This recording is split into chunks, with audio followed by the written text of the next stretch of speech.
Welcome to Short Cover Lit. I am Adrian Fort. And I'm Dalton Gentry. And we are here for this week's installment of something very special to us that no one really cares about, Dalton. Variety Hour.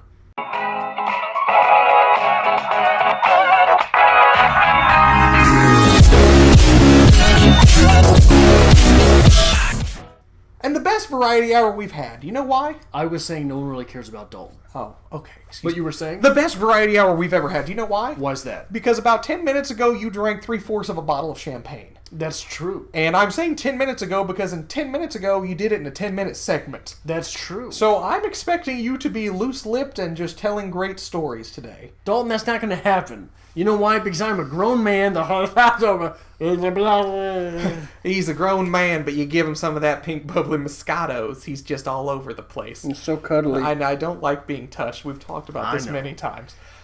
Anyway, why do you think it helps your point to tell me that? I don't know, because usually when you tell people I don't like being touched, they're like, oh my God, I'm sorry. Distance, yeah. Right. When you say, Adrian, I don't like being touched, he's like, what's that? Yeah, thanks. Appreciate it. I like your nipples, boy.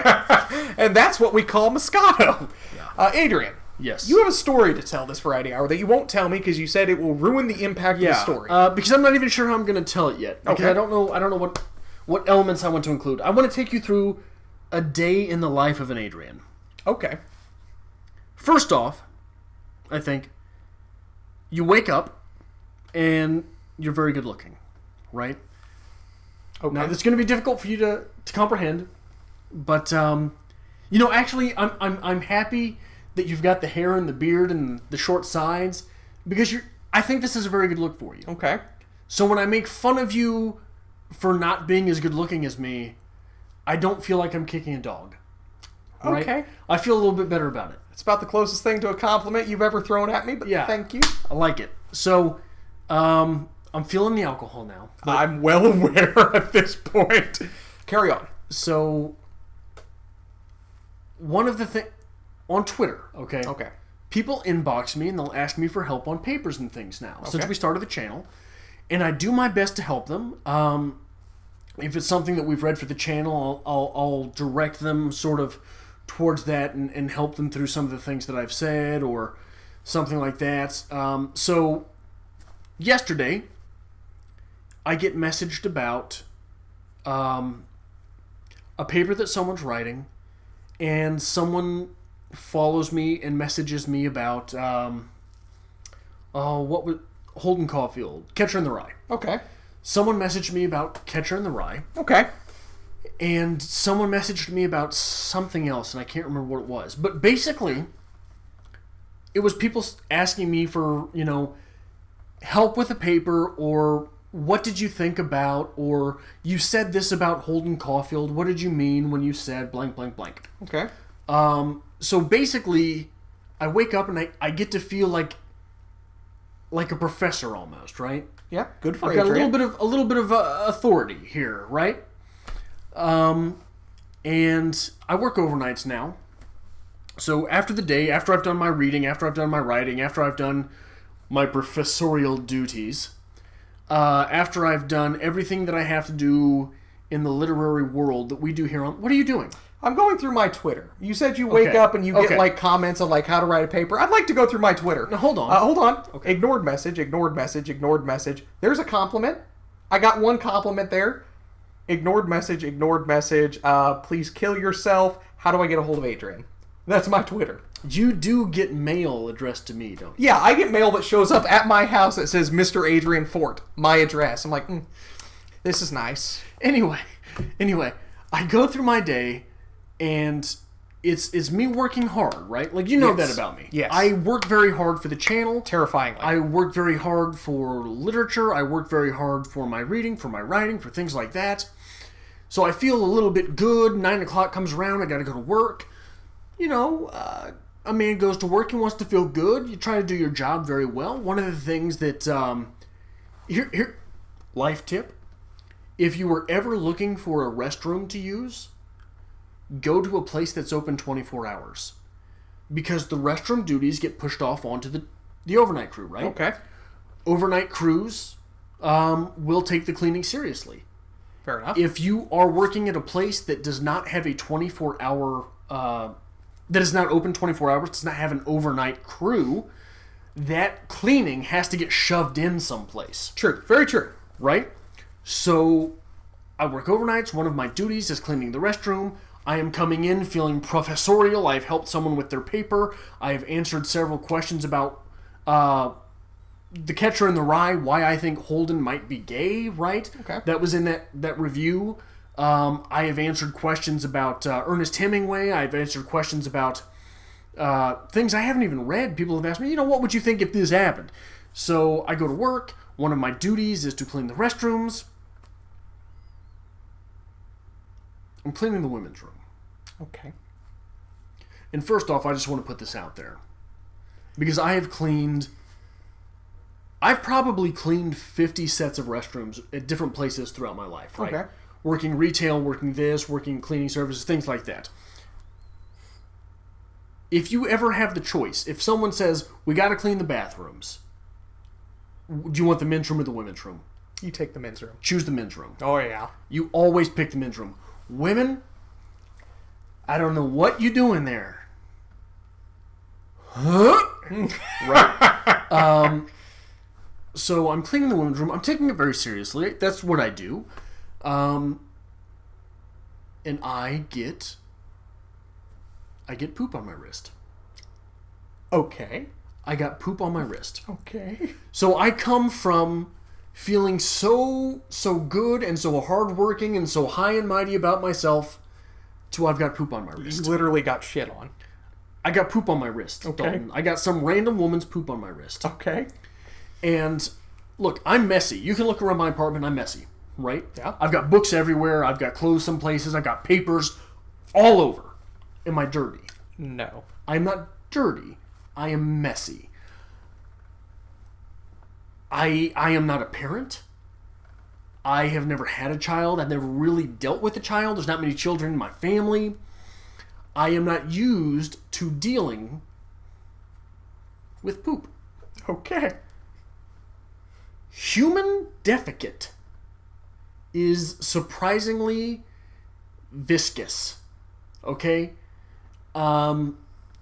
Oftentimes I think that you hear the word smear used with the word shit.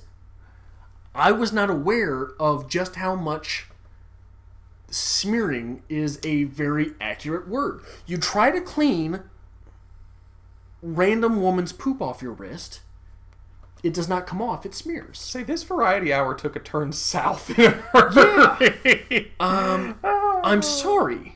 I had to tell that story. It's not often that Adrian's the one that has stories to tell, is it? This is very true. I'm not a parent. I don't have... I don't faux parents, nieces and nephews. So you don't have a lot of experience with human defecate, right? Yes. But in the line of work that I'm in, I'm exposed to it all the time. Yeah. I've had... Well, yeah, and I mean, there's a difference, I think, also between cleaning a place and, you've got to clean up some shit, right? The toilet's messy, or the back of the toilet's messy, or the ground is messy. It's different when it's on you. Oh, yeah. And it does not come off, does it? No, it doesn't. It smears, doesn't it? I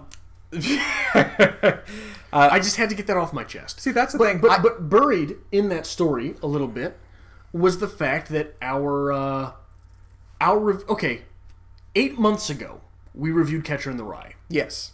This month, that review has seen 111 plays. And this will be last month, won't it? This will be... Okay. In October. In October, that saw 111 plays and 1,140 minutes of watch time. It's impressive. It's awesome. Our On the Road review, which we did 5 months ago, saw 99 plays for over 1,000 minutes.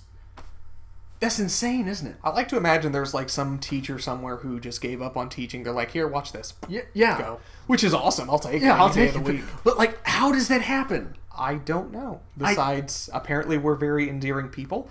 Even when we have poop on our wrists. The viewing audience has just listened to you literally talk shit for the last 10 minutes. So, all right. Tell me that story wasn't worth it, though. It was worth it. But here's the thing. I want to get at this. I can deal with that. I can manage and move on with my day. I don't do blood. I do not do human blood. Okay. If I see it, I will pass out. Really? Yeah. You're not the blood guy. And here's the thing. If it's like just, if you're bleeding, that's cool, whatever. If like it's like surgical, or I can see the interior meat of you, I am done. Yeah. I am indisposed. I cannot handle it. Yeah. I am that guy. See, in sports, I've seen that. I haven't seen that much at work. Yeah. Working retail, especially, I've worked pharmacy retail. You see throw up all the time. Lots of vomit. Lots of vomit. Yes. You got to clean the floor when there's vomit. Like, and you got to tear up carpet tiles with vomit on it. So you got to make sure you squeeze it in the middle. But here's the thing: working at a bookstore, one of my favorite customer defecation stories, which apparently there's a list of them, and I'm very disappointed I have that. Everyone that has worked retail has these stories. Somebody defecated right in between the horror and the mystery section. Are you serious? Which is actually pretty funny. Like, it's really hard to be, like, mad at that person when you have to page, clean up between horror and mystery. Yeah. And they show up and it's just a pile of shit. I'm like, yo, it's genre fitting. It's the new Stephen King novel. That's a lit joke. This counts on a BookTube channel, right? Hey, we win. We got that in there. But no, I haven't done anything this last week. Can we tell poop stories? I think we're done. No, I got tons. I've worked retail for 13 years. We gave half of the segment. Let me tell one more poop story. Okay, so I'm working in a strip mall. Okay. Different company, different everything. All right. Working in a strip mall. The air conditioning is broke. Okay. It is July. Smoldering. The day before, someone came in the store and said, "Hey, your bush is on fire." I said, "What? You said what?" Go outside. Sure as shit, the bush is on fire. There's a bush on fire. Just ignited. It's so hot, right? So, it's that type of weather. The next day, I'm working.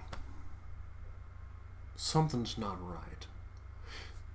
Something smells bad. So I come around the aisle, look down. My boss comes around that aisle, looks down. We do one of these, right? Go back to the work. Something's not right. So, someone had defecated in their pants. Okay. And had tracked it. Oh. All through the store. Oh. In 99, 105 degree weather. No air conditioning. No ventilation because it's a big building. We have to change carpet tiles. Face in. Nice. Right? The bookstore I used to work at, which you worked at... See, now you want to tell another one, don't you? Which you worked at for like 3 days. I forgot about that. No, I worked at for a month and got paid for 3 days. Okay. The bathrooms there actually had locks on them, like combination locks to get into the restroom. Yeah. Do you know the story behind that? No. We had a string of incidents where people were ODing on meth in the bathroom.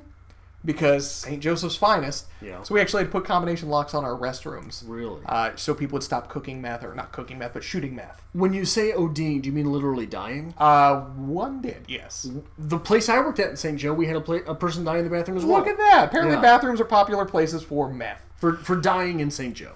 Anyway. If you're ever in St. Joe and you wish to die. Bathrooms. I haven't done anything all week. I don't have any great stories to tell. I don't have any events to talk about because We're just coming off of October. I edited. Yeah. We did 3 to 4 videos almost daily. I did a lot of edits. I did nothing. But I did go to my favorite Taco Bell, which we've had this conversation before. Salty likes him some Taco Bell. But I go when I show up and I pull up to the little drive-through window. While we're talking about defecation. Since we're on the topic. Food that's on that level. I pull up to the window, and Taco Bell is typically associated with people who like to smoke the marijuanas. Oh, man. Yes. Really? So I pull up to the window, and I'm waiting very patiently, and I just hear, "Hey, how you doing?" I'm like, "I'm good. How are you?" "Pretty good, man. Pretty good." Pause for like 30 seconds where I'm just like waiting. It's like, "Oh, yeah, you can order if you want, by the way." I'm like... Well, we've just hit a new pinnacle of amazing here. That's kind of what my entire week's been. That's how I've felt. Well, tell your story about the hookah bar that you talked about. Okay, so I have family who lives in Columbia, Missouri, University of Missouri, if you're familiar with that. And I went up to visit one day, and I'm a big fan of hookah lounges. I love to go smoke hookah. And I call one that's a local hookah lounge. It's like 11 p.m. at night. I wanted to call, see what time they close.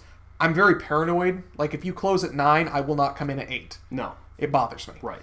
So I call and I'm like, hey, just want to know, what time do you guys close? And the guy on the other line's like, I don't know, man. We don't really have a closing time, but we do lock the doors at 1:30. I'm like, so you close at 1:30? He said, no, man, we don't have a closing time.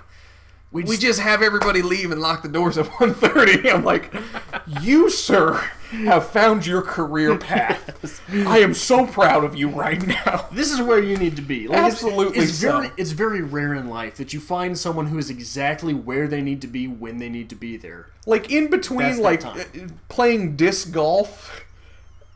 That man needs to be at that hookah lounge. That is hacky sack and disc golf and hookah are his 3 things, his 3 pillars. That's your prime in life. Oh, my. I had another something I wanted... Oh, Josh. Oh, yes. Oh, my. Okay, so let's tell a terrible story. Now, a lot of you have gone over to the Aristocrats show, which is great. We really appreciate that. And one of our cohorts... There's a link in the description below. One of our cohorts on the Aristocrats show is Mr. Josh. Which some of you have met before through the Dominatrix video.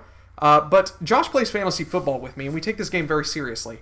And Josh has lost his fantasy week, so he receives a punishment because we played each other. So if you are interested in meeting my single friend Josh, he is now currently available at farmersonly.com. Actually, we couldn't get his name. We wanted to call him BeanTiller69, but we had to settle for Bean Tiller for You. Number 4, letter U. Now, if we could future editing, Dalton, can we pop Josh's profile picture up real quick? You can superimpose that, right? Oh, yeah, it's there right now. We're awesome. Talking over it, and this is Josh. As Josh sits on the screen, I would like to read Josh's about me. I'm a small-town man looking for a big-time woman. Do it with the accent. I'm a small-town man looking for a big-time woman. No. Do it with your St. Joe accent. I have a St. Joe accent? I'm a small-town man. You know how you do it. I'm a small-town man looking for a big-time woman. I tried them other dating sites, but they just ain't fitting to my lifestyle. I like mudding and truck, America and freedom. I believe there's no better time than sitting with Jesus on a Sunday and watching a good old-fashioned NASCAR race. You can find me sitting in the pig pen with old Bessie waiting for my dream woman. I want somebody who don't care about looking pretty, but rather wants to get dirty in the mud with a real cowboy. Jesus, America, freedom. That order. Bean Tiller for You is looking for... I'm looking for a woman to treat me right, who don't care about the finer things in life. I like my women like I like my livestock. Red-blooded American. Must love NASCAR, Jesus, freedom. Because I'm always looking for a good plow. So if you are interested... we have decided that anybody who is interested in meeting my friend Josh, we will give his phone number out as we see fit. He will be required to go on a few dates with some prospective suitors because he is looking for a woman in his life. It just took us turn south for him. Oh, man. Now, if you didn't know, this is all an illusion. Josh is a former art student. A very soft-spoken liberal man who grew up right in the middle of town. So, yeah. I think it's going to be great for him. Possibly the funniest part of that story for me is you started reading it. Yes. And I said no in your accent. Okay. And you began reading it again. Okay. In your voice. Yes. And I said no. In your St. Joe voice, right? Yes. And you said, I have a St. Joe voice? And then I did it. And then you did it. But you didn't just do it. Yes. You did a bit of it at the end of sentences. Okay. Halfway through that, boy, you was real in it, boy. Southern? Oh, Southern. The way you talk in St. Joe. I know. Future editing, Dalton. Could you pop Josh back one more time? I think my favorite part is look at the deadness in his eye. This man is broken. I literally rose him from bed at 6 p.m. in the afternoon, and I'm like, all right, take your shirt off. It's time. Put my jacket on, because that's my jacket. It's my Han Solo jacket. This hat. And that's all we were going to do is the jacket and the hat. And then significant others like, no, not good enough. Give him a shotgun and an American flag. Man. We were a bush light away from, like, having the trifecta. The trifecta, yeah.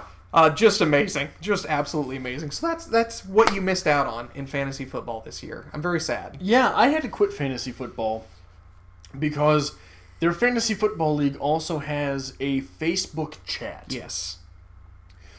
Dalton adds me into the Facebook chat at approximately 1 p.m, I believe it was, one day. Okay.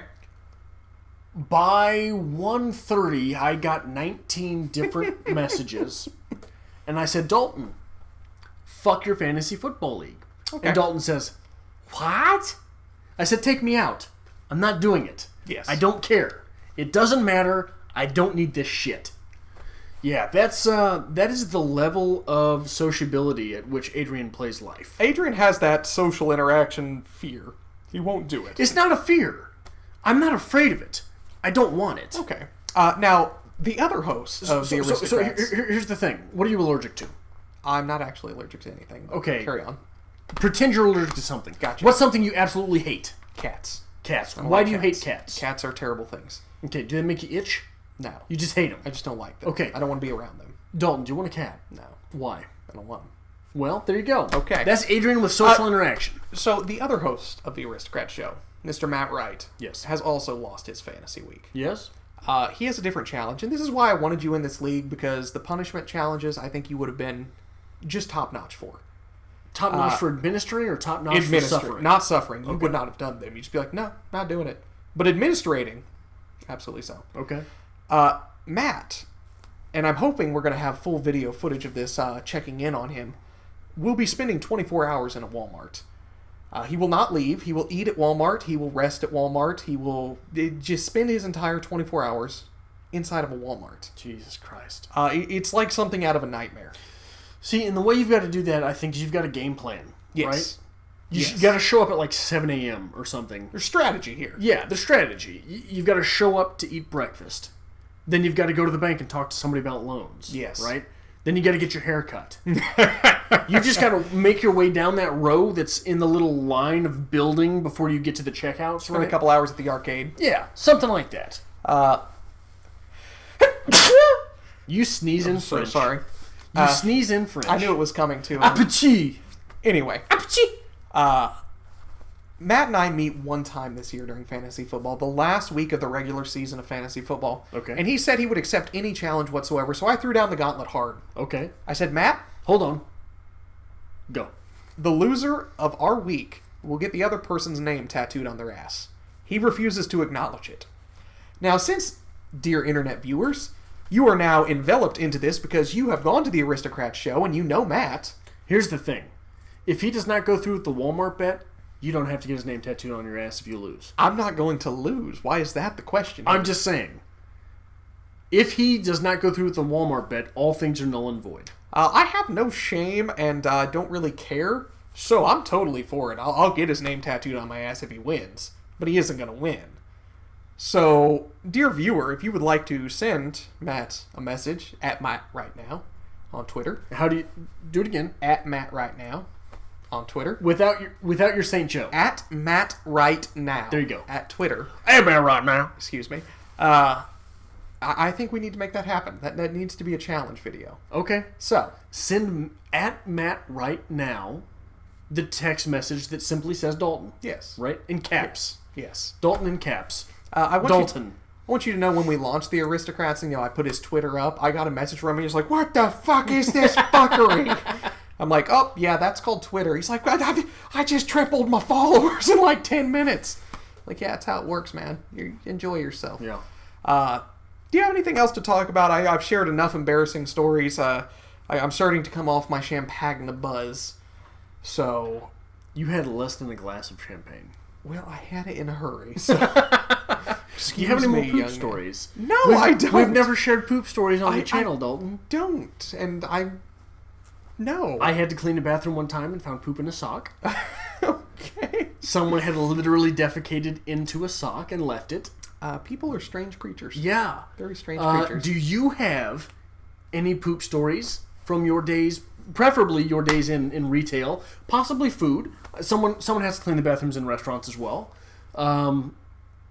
I don't know if most places, I'm very concerned about your fascination with this. Like, are you researching something? No, but it is... Should I have concern? But how many times did you have to clean the bathrooms where you worked? Occasionally? Occasionally. Yes.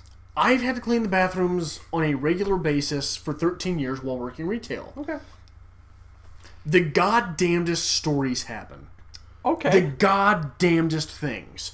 On a lighter note, I'm reading The Ocean at the End of the Lane by Neil Gaiman, so we can tie BookTube into this. Is there a poop story in there? I'm hoping there's going to be a zinger, just like it's going to slip in there somewhere. Come on, Neil. It's going to happen, but I've actually had some time to do some outside reading from the channel, so really excited about that. I've been working on a little bit of Bukowski. Okay. A little bit of Sam Harris. Very good.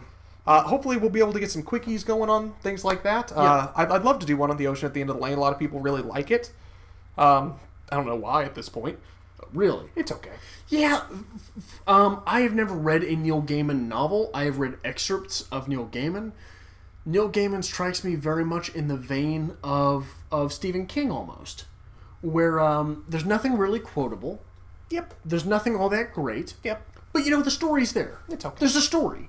Yeah. There's a story and someone changes. But I could be surprised. I'm only about halfway through. So, we'll see. But yeah, as far as I can tell, that's what Neil Gaiman is. Do you know any other authors that are on that level? Not off the top of my head, no. Yeah. Who wrote Thomas? Dean Koontz. Dean Koontz on that level? I don't know. Dean Koontz every now and then has a good quote. Really? I give Dean Koontz a good quote every now and then. Okay. If you'd watch my quickie videos, you'd know this. I'm not going to do that. I know so. If you like this kind of thing, make sure you hit the subscribe button down below. We do Variety Hour every Thursday. And also give this video a like because Adrian has ruined it with telling poop stories for the last 20 minutes. Everyone has to tell a poop story once in a while, all right? Okay. Make sure you follow us on Twitter @StripCover, on Facebook @StripCoverLit, and there is a link to the Aristocrats in the description below. And now I know my heart is a ghost town.